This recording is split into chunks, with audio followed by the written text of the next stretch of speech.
Bactérias benéficas, aquelas que vivem em simbiose conosco, são alimentadas por frutas, vegetais, grãos e leguminosas como feijão, ervilhas, grão de bico e lentilhas, enquanto que a disbiose, bactérias ruins que podem contribuir para doenças, são alimentadas por carnes, comidas processadas sem valor nutritivo, peixes, laticínios e ovos. Dietas típicas ocidentais podem dizimar a nossa flora intestinal boa. Vivemos com trilhões de simbiontes, bactérias boas que vivem em simbiose conosco. Nós as ajudamos e elas nos ajudam. Um mês numa dieta baseada em vegetais resulta num aumento das bactérias boas e uma diminuição das ruins, os chamados patobiontes, as bactérias causadoras de doenças. Dado o desaparecimento dos patobiontes do intestino, esperava-se observar uma redução na inflamação intestinal. Por isso, mediram concentrações de lipocalina 2 nas fezes, que é um biomarcador sensível à inflamação intestinal. E dentro de um mês, comendo de forma saudável, tinha diminuído significativamente, sugerindo que a promoção da homeostase microbiana, ou seja, o equilíbrio, através de uma dieta vegana, resultou em menor inflamação intestinal. E este reajuste pode ter desempenhado um papel na melhoria dos parâmetros metabólicos e imunológicos. Numa dieta à base de animais, você obtém aumento de espécies associadas a doenças como Bilophila wadsworthia, associada com doença inflamatória intestinal, e a Alistipes putredinis, encontrada em abscessos e apendicite, e uma diminuição das bactérias que comem fibra. Coma a fibra e as bactérias comedoras de fibra se multiplicam e obtemos mais ácidos graxos de cadeia curta, que são anti-inflamatórios e anticancerígenos. Coma menos fibras e as nossas bactérias comedoras de fibras morrem de fome. Elas são o que nós comemos. Coma muitos fitatos e a sua flora intestinal fica muito boa em quebrar os fitatos. Nós assumimos que isso era apenas porque fomos naturalmente selecionando aquelas populações de bactérias que conseguiam fazer isso, mas ao que parece, a nossa dieta consegue ensinar novos truques às bactérias velhas. Há um tipo de fibra na alga nori que as nossas bactérias intestinais normalmente não conseguem quebrar, mas as bactérias no oceano que comem algas têm a enzima para fazê-lo. Quando se descobriu que a enzima estava presente nos intestinos dos japoneses, isso nos ofereceu um mistério. Claro, o sushi é geralmente consumido cru e por isso algumas bactérias de algas marinhas podem ter chegado aos seus cólons. Mas como é que bactérias marinhas podem prosperar no intestino humano?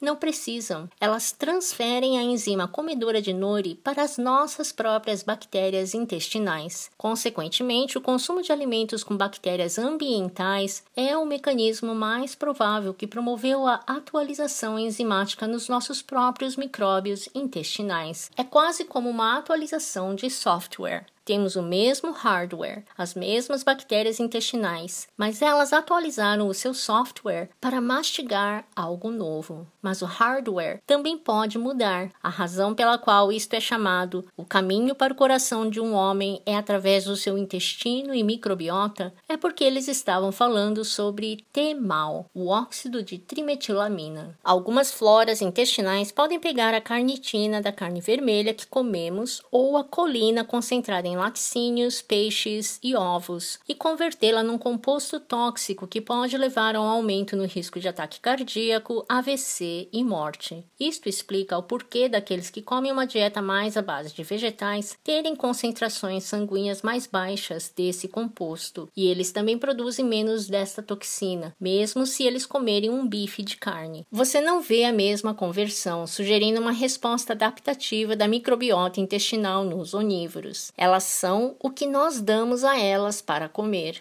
É como se você desse às pessoas ciclamato, um adoçante artificial sintético. A maioria das nossas bactérias não sabe o que fazer com ele. Mas se lhe dermos o ciclamato por 10 dias e selecionar as boas bactérias que se deram bem com o novo químico sintético, eventualmente 3/4 do ciclamato que você come é metabolizado pelas bactérias em outro composto novo chamado ciclohexylamina. Mas pare de comê-lo e essas bactérias voltam a morrer. Infelizmente, a ciclohexilamina pode ser tóxica e por isso foi banida pela FDA em 1969, enquanto que Kool-Aid normal, evidentemente, é completamente seguro. Mas se você apenas comer ciclamato de vez em quando, não se transformaria em ciclohexilamina, porque você não teria alimentado e nutrido a flora intestinal especializada para fazê-lo. E o mesmo com o T-mal. Aqueles que comem carne vermelha, ovos ou peixes, só de vez em quando, presumivelmente produziriam muito pouco da toxina, porque não vêm cultivando as bactérias que os produzem.